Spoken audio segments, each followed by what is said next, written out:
walang nilaga. Para naman ito kay Lord. Amen? Magbigay tayo ng isang araw, wala kang isang araw. Ang balik naman nun, doble. Amen? Naniniwala kayo doon?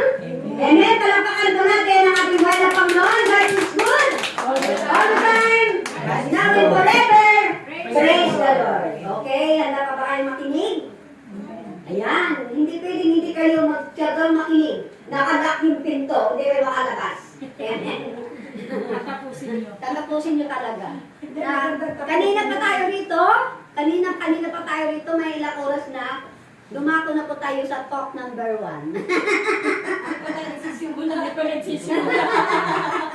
Talk number 1 pa lang ito. Kaya, huwag kayong magugulat. Nasa talk number 1 pa lang tayo. Yung kanina, ano pa lang yun? Kahit na ako, nagulat nga eh. Noong una. At ang kanyang itutok sa talk number 1, pagtanggap ng kapangyarihan sa dila. Kayo may kapangyarihan na ba sa dila? Wala sumasagot. Siguro wala pa sila. No, not no. Wala pa kayong kapangyarihan sa dila. Kaya nga, ang dila, masaya yan mamaya kapag mayroon na kayong kapangyarihan. Amen. Isang salita mo lang sa asawa mo, magpakabait ka, babait. Pwede mangyari yun. Amen? Nasabi natin, ang Diyos kasi, sinasabi pa kanina pa, makapangyarihan sa lahat. Kaya magagawa ng dila na yan. Pag sinabi mo kay Ama, mangyayari ba? Amen. Babait ang aking asawa. Yan. Hindi siya pwedeng left to saan. right.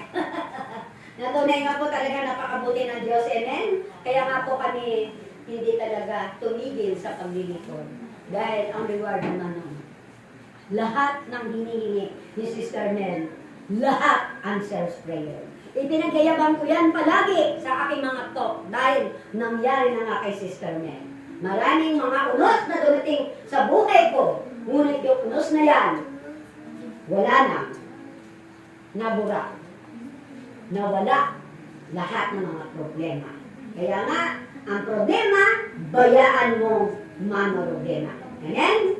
Ngunit ang kapangyarihan ng dila, kapag sa inyo na yan mamaya, gamitin ninyo sa mabuti. Hindi natin pwedeng gamitin ito sa masama. Pumunta ka doon sa labas ng gate at ng maywang ka. Tapos magsalita ka.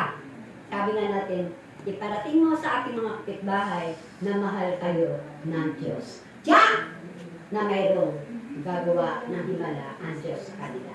Tatawagin ko na po ang magpapahayag sa talk number 1, pagtanggap ng kapangyarihan sa dila mula sa Espiritu Santo. Walang iba ang ating second lead disciple, no other than Inang Tess Juan Gilang. Palakpakan po natin ang ating Panginoon. Maraming po! Maraming gracias. Kailangan kayo pumalakpak, hindi si Sister Men.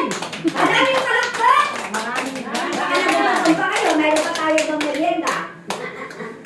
Asan na yung ating tinawag? Walang iba. Tess Juan Gilang. Sarado. Narinig ba niya, anak? Tinan niyo muna. Yan! Open the door. Kasi simula ako tatawagin, kanina ko pa naririnig yung kapangyarihan sa dila.